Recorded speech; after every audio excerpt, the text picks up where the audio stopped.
بسم اللہ الرحمن الرحیم۔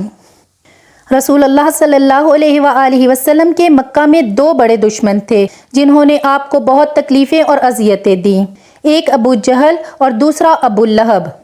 عام طور پر لوگ ابو جہل اور ابو لہب کو ایک ہی شخص سمجھتے ہیں، جبکہ کچھ لوگ ان دونوں کو حضور اکرم صلی اللہ علیہ وآلہ وسلم کا چچا مانتے ہیں، جبکہ ایسا نہیں ہے۔ ابو جہل، جس کا اصل نام عمرو بن حشام تھا، قریش خاندان سے تعلق تھا، لیکن آپ صلی اللہ علیہ وآلہ وسلم سے اس کا کوئی قریبی رشتہ نہیں تھا۔ بعض لوگ جو اس کو آپ صلی اللہ علیہ وآلہ وسلم کا چچا خیال کرتے ہیں، یہ غلط ہے، اس لیے کہ آپ صلی اللہ علیہ وآلہ وسلم کے دادا عبد المطلب تھے، اور ابو جہل نہ عبد المطلب کا بیٹا ہے اور نہ ہی عبد المطلب کے خاندان کا ہے، بلکہ عبد المطلب عبد مناف کے خاندان سے تھے اور ابو جہل مخرومی قبیلہ اور خاندان کا تھا۔ ان دونوں میں خونی رشتہ نہیں ہے۔ ابو جہل کا شجرہ نسب کچھ یوں ہے: ابو جہل بن حشام بن مغیرہ بن عبداللہ بن عمر بن مخروم القریشی المخرومی۔ ابو جہل جنگ بدر میں اپنے انجام کو پہنچا، جہاں پر اسے دو بچوں حضرت معوذ اور حضرت معاذ رضی اللہ تعالی عنہ نے زخمی کیا، اور حضرت عبداللہ بن مسعود نے اس کی گردن کو دھڑ سے الگ کر دیا۔ تاریخ میں اکثر ابو جہل کو اسلام کا سب سے بڑا دشمن قرار دیا جاتا ہے، جبکہ باریک بینی سے جانچا جائے تو ابو لہب اسلام اور محمد صلی اللہ علیہ وآلہ وسلم کا سب سے بڑا دشمن تھا۔ ابو لہب کا اصل نام عبد العزیٰ بن عبد المطلب تھا۔ اس کی اصل کنیت ابو عتبہ تھی، لیکن اس کے والد حضرت عبد المطلب اس کے چہرے کی سرخی کی وجہ سے اسے ابو لہب پکارتے تھے۔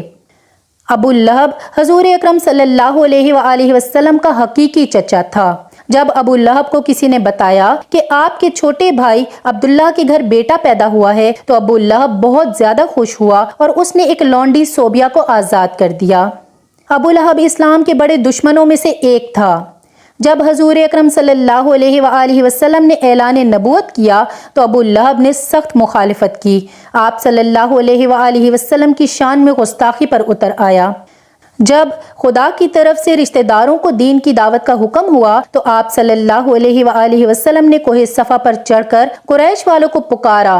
جب سارے اکٹھے ہوئے تو آپ نے فرمایا کہ اگر میں تم کو کہوں کہ اس پہاڑی کے پیچھے سے ایک لشکر تم پر حملہ کرنے والا ہے تو کیا تم میری بات کا یقین کر لو گے؟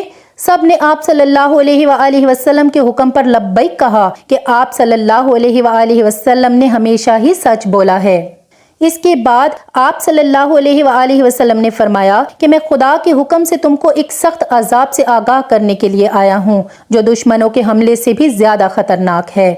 جب آپ نے یہ الفاظ فرمائے تو ابو لہب نے آپ صلی اللہ علیہ وآلہ وسلم کی مخالفت کرتے ہوئے کہا کہ تو غارت ہو جا، نعوذ باللہ، تو نے ہم کو اس لیے بلایا ہے؟ اس پر قرآن مجید کی سورہ لہب نازل ہوئی۔ جب رسول اللہ صلی اللہ علیہ وآلہ وسلم پیغام خدا دیتے تو ابو لہب آپ صلی اللہ علیہ وآلہ وسلم کو برا بھلا کہنے لگتا کہ یہ جھوٹا ہے جو اپنے آباء و اجداد کے دین کو چھوڑ کر اپنا جھوٹا دین پھیلا رہا ہے۔ بعض روایات میں ہے کہ ابو لہب نے کوہ صفا پر آپ صلی اللہ علیہ وآلہ وسلم کو قتل کرنے کے لیے ایک پتھر بھی اٹھا لیا تھا۔ ابو لہب حضور صلی اللہ علیہ وآلہ وسلم کا اتنا بڑا مخالف تھا کہ جب حضور اکرم صلی اللہ علیہ وآلہ وسلم کے بیٹے عبداللہ کا انتقال ہوا تو ابو لہب بہت زیادہ خوش ہوا اور وہ دوڑتا ہوا اپنے دوستوں کے پاس گیا اور کہا کہ نبی محمد اتبر ہو گئے، یعنی ان کی نسل مٹ گئی، نعوذ باللہ۔ ایام حج میں بھی ابو لہب آپ صلی اللہ علیہ وآلہ وسلم کے پیچھے لگا رہتا تھا، یہاں تک کہ وہ آپ صلی اللہ علیہ وآلہ وسلم کو پتھر مارتا تھا جس سے آپ کی ایڑیاں خون سے تر ہو جاتی تھیں۔ قرآن پاک میں بدبخت ابو لہب کی موت کے بارے میں سخت الفاظ بیان کیے گئے ہیں۔ ابو لہب بہت مالدار تھا۔ جب اس کو خدا کے عذاب سے ڈرایا جاتا تو وہ کہتا کہ اگر حضور کی بات سچ ہے تو آخرت کے دن مال و اولاد کا نذرانہ دے کر عذاب سے چھوٹ جاؤں گا۔ ابن اسحاق سے مروی ہے کہ جب ابو لہب کی بیوی ام جمیل کو پتہ چلا کہ میرے خاوند کے بارے میں قرآن میں سورت نازل ہوئی ہے تو وہ ایک پتھر لے کر آپ صلی اللہ علیہ وآلہ وسلم کو مارنے کے لیے مسجد حرام میں پہنچ گئی۔ مسجد الحرام میں حضرت محمد صلی اللہ علیہ وآلہ وسلم اپنے پیارے ساتھی حضرت ابو بکر صدیق رضی اللہ تعالی عنہ کے ساتھ آرام فرما رہے تھے۔ تو اللہ تبارک و تعالیٰ نے جمیل کی نظروں پر ایسا پردہ ڈالا کہ اس کو صرف حضرت ابو بکر ہی نظر آئے۔ اس نے پوچھا کہ مجھے معلوم ہے کہ حضرت محمد میری مذمت و رجوع کرتے ہیں، خدا کی قسم اگر حضرت محمد میرے سامنے ہوتے تو میں اس کو پتھر مارتی۔ وہ دشمنی اور مخالفت کی وجہ سے حضرت محمد صلی اللہ علیہ وآلہ وسلم کو مذمم کہتے تھے۔ یہ کہہ کر وہ واپس چلی گئی۔ قریش والے جب مذمم کہتے تو آپ صلی اللہ علیہ وآلہ وسلم فرماتے، اے لوگو، اللہ سبحانہ و تعالیٰ نے کس طرح صبر و شکم مجھ سے پھیر دیا۔ وہ مذمم کو برا بھلا کہتے ہیں اور میں تو محمد ہوں، اللہ کا آخری رسول ہوں۔ ابو جہل قریش کا مالدار آدمی تھا، اس کا سود کا کاروبار بہت وسیع تھا، وہ لوگوں کو سود پر چیزیں دے کر خود منافع حاصل کرتا تھا، یہاں تک کہ اس نے خانہ کعبہ سے سونے کا ہرن چوری کر کے بیچ دیا تھا۔ ابو لہب کی اولاد بھی نبی کریم صلی اللہ علیہ وآلہ وسلم کی بہت زیادہ دشمن تھی۔ ابن اساکر اور ابن اسحاق لکھتے ہیں کہ ایک دن ابو لہب کے بیٹے عتیبہ نے یہ ٹھان لیا کہ وہ محمد صلی اللہ علیہ وآلہ وسلم کے پاس جا کر ان کے رب کے بارے میں بری باتیں کہہ کر ان کو اذیت پہنچائے گا۔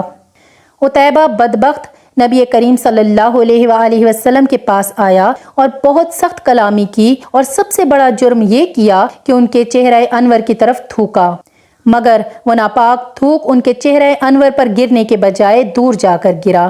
اس کی اس گستاخی پر حضور اکرم صلی اللہ علیہ وآلہ وسلم نے اسے بد دعا دی، اے اللہ اس پر اپنے کتوں میں سے کسی کتے کو مسلط کر دے۔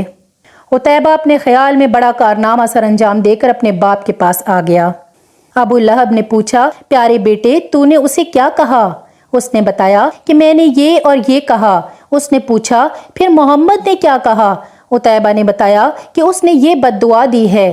یہ سنتے ہی ابو لہب کا رنگ سرخ ہو گیا، کیونکہ وہ جانتا تھا کہ محمد صلی اللہ علیہ وآلہ وسلم کی کوئی بھی دعا ایسی نہیں جو قبول نہ ہو۔